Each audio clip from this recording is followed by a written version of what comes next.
Mira, Enrique, cuando quieras, adelante. Bueno, buenos días a todos. Ante nada no es complaciente, es un real honor estar en la academia y ser invitado por el Consejo Académico de Ética en Medicina. Un agradecimiento a Alejandra y compartido con el doctor Henry, que realmente, y aparte sobre todo una cierta sensación extraña de compartir un panel de gente tan notable. Así que cualquier error en la dicción sabrán interpretarlo ante tan marcado y tan notable auditorio.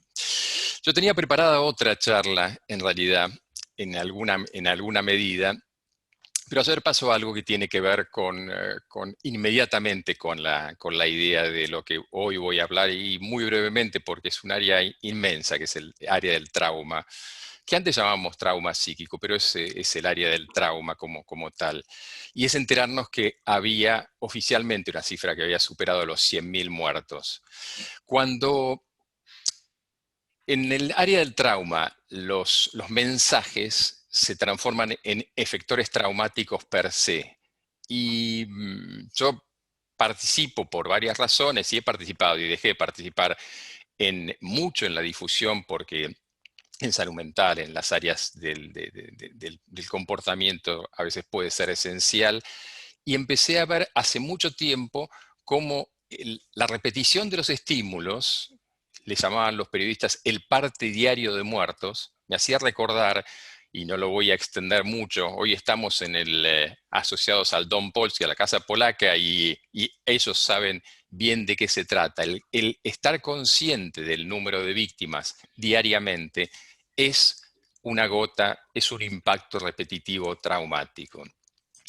Es decir, en principio un homenaje a estas 100.000 víctimas, creo que es lo menos que se puede hacer, y pensar qué es lo que significa, qué momento histórico estamos viviendo. Afortunadamente estoy en un foro en el que toda la parte que normalmente tengo que explicar, que es la parte ligada, que el trauma no es una nube gaseosa, sino que es un algo concreto con afectaciones, sin tener que explicar qué es la amígdala y el hipocampo y la corteza, así, va a estar claro, así que voy a pasar por eso. Pero básicamente, cuando la doctora Gatto, que si yo no me equivoco, creo que hemos sido compañeros de pregrado, en la cátedra del doctor Miatelo, él hablaba de niebla cerebral, yo no podía evitar, y creo que ahí hay por ahí uno de las personas que está en la audiencia, que sabe muchísimo de trauma, en que cuando el cuadro del síndrome del Golfo, pero me voy un poco más atrás, en el shell shock de los ingleses, cuando las tropas británicas volvían a Londres, Churchill los llamaba, les decía que hacían malingering, que estaban en realidad engañando. El shell shock se suponía que era el impacto que ocasionaba la granada, y que ese síndrome postconmocional, término que se sigue utilizando aún hoy, a veces en el área forense, generaba alguna respuesta mental. Y en realidad, esa niebla cerebral, luego en el síndrome del Golfo en relación a las tropas que volvían de Irak, empezaron a ver esas alteraciones cognitivas, empezaron a ver alteraciones de todo tipo, justamente como se mencionaba antes, las pruebas neurocognitivas y neuropsicológicas han tenido una evolución afortunadamente progresiva, pero hace unos cuantos años eran poco usadas.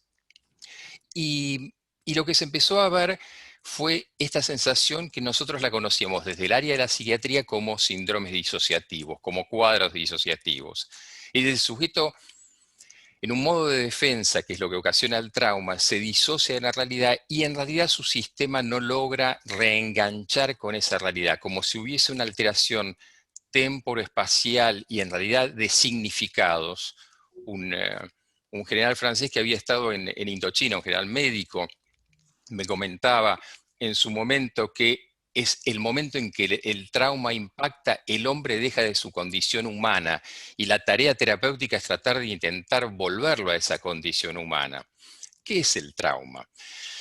El trauma es una enorme podríamos imaginar que no es una patología. Por eso, si bien está presentado como PTSD o síndrome de estrés postraumático o TEP o estrés agudo, yo diría que quien intente entender el trauma a través de, ni digamos el DSM o el ICD, sino los libros, quizás no logre encontrar de qué se trata.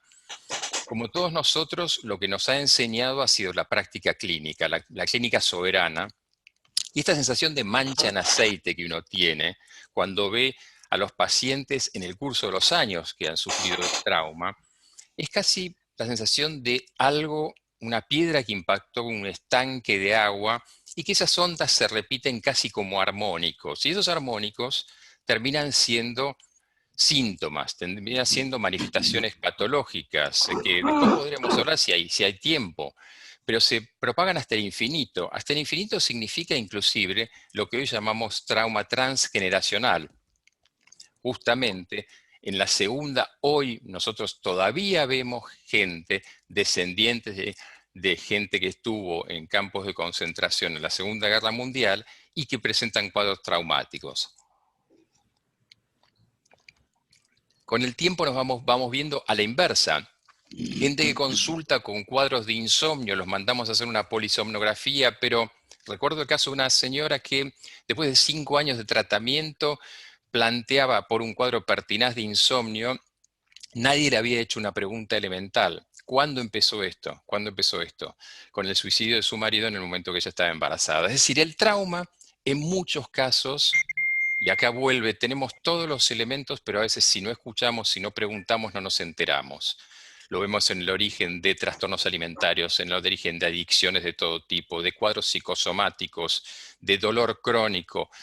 La doctora Gatto recién hablaba de una patología que tiene a veces poca prensa, y no sabemos si existe o no existe, pero es el tema de la fatiga crónica o la fibromialgia, pero esos cuadros tan proteiformes que tenemos y a veces vemos.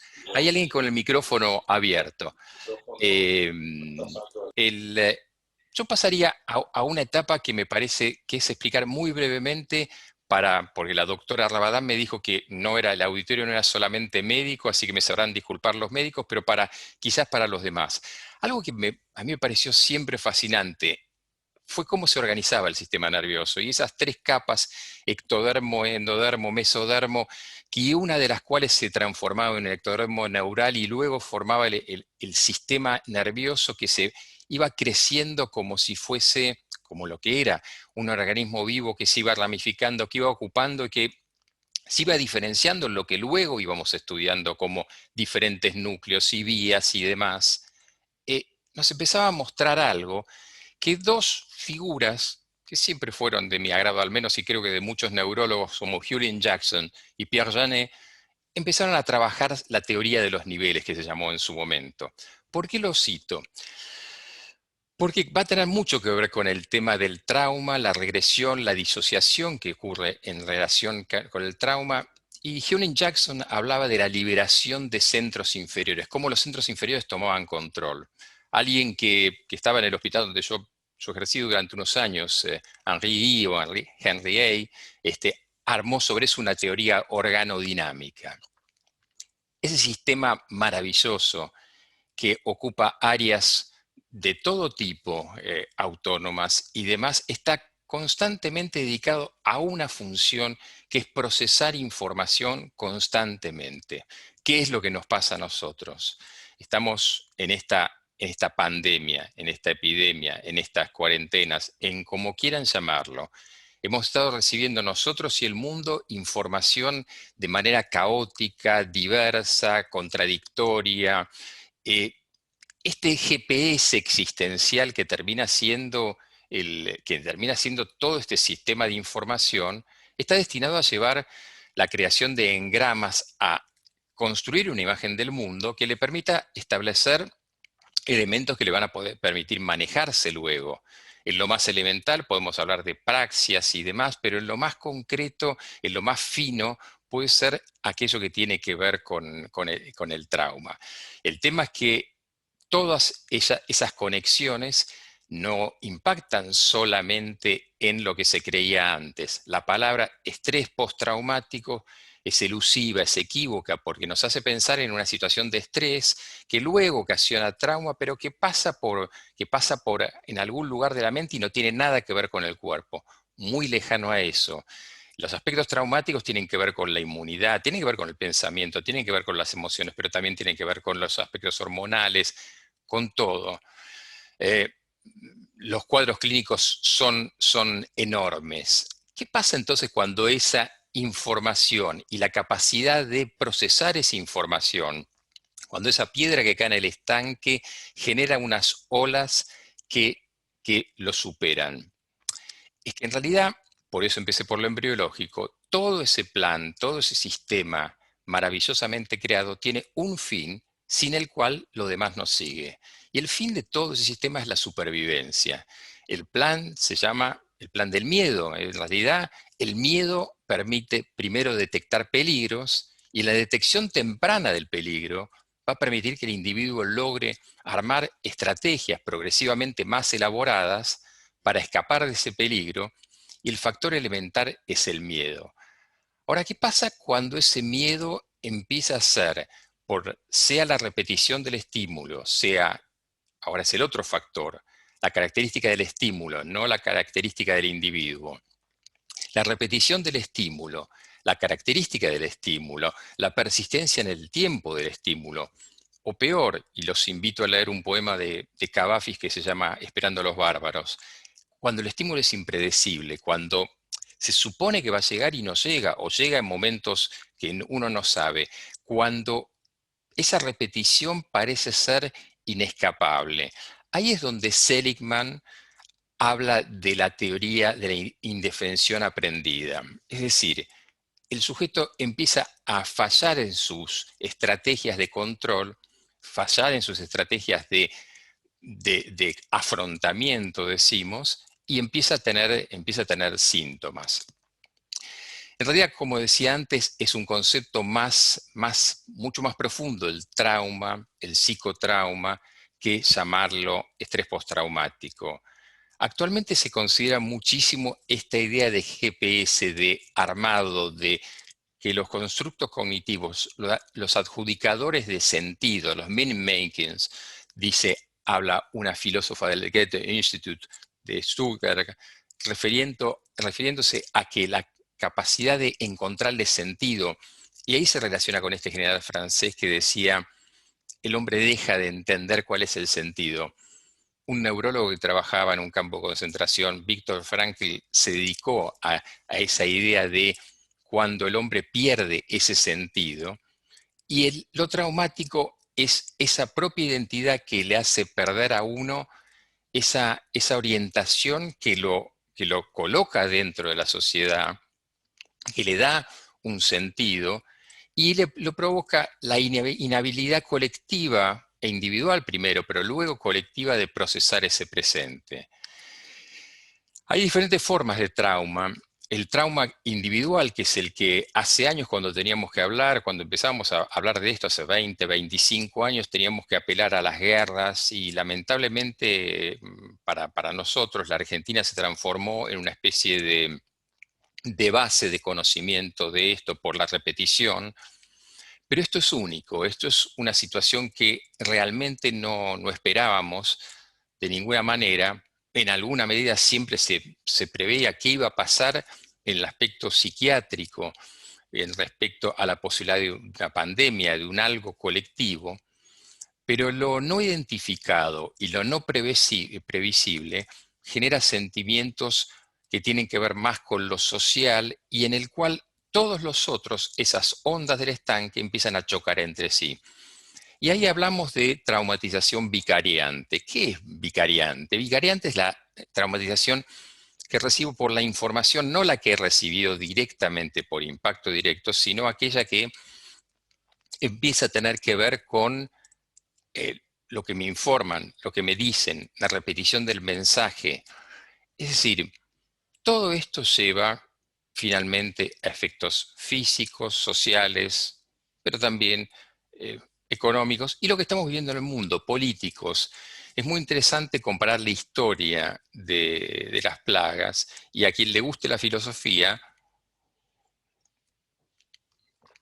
o al cine si quieren, puede recordar la película Gladiador, y había un sujeto de barba blanca, el actor Harris, haciendo de Marco Aurelio. Marco Aurelio no solamente hizo sus pensamientos, sus meditaciones, sino que Marco Aurelio, el último, se decía, de los emperadores buenos, honestos y demás, en realidad tuvo que ver con la plaga antonina, es decir, tuvo que relacionar su vida con esto. Frente a esto vuelve a cobrar importancia el empezar a pensar qué podemos hacer nosotros como agentes transmisores de salud. Y eso es la resiliencia, que es empezar a encontrarle un significado que pueda recuperar esa pérdida de sentido de ese GPS. En definitiva, el trauma que estamos viviendo es único, es inimaginable. Vamos a padecerlo y vamos a verlo bajo infinita cantidad de manifestaciones durante décadas. Pero es imperativo que entre todos, desde cada lugar que lo empecemos a ver, empecemos a poder encontrar y tomarnos el tiempo de preguntar que si esa persona que viene con insomnio, con depresión, con un trastorno por drogas, con un dolor crónico, ¿cómo está procesando esta realidad? ¿Cómo la está manejando? Porque yo les podría haber dado una cuenta, por ejemplo, de lo que pasa con los chicos. Hace muchos años, cuando nosotros teníamos que hablar de trauma, hablábamos de trauma de alta exposición y de baja exposición. Y al costado poníamos trauma infantil. Y decíamos, es cuando el chico, el infante, aquel que no tiene voz, no puede manifestar no puede verbalizar. Hoy lo estamos viendo en adultos, no lo pueden verbalizar, lo padecen.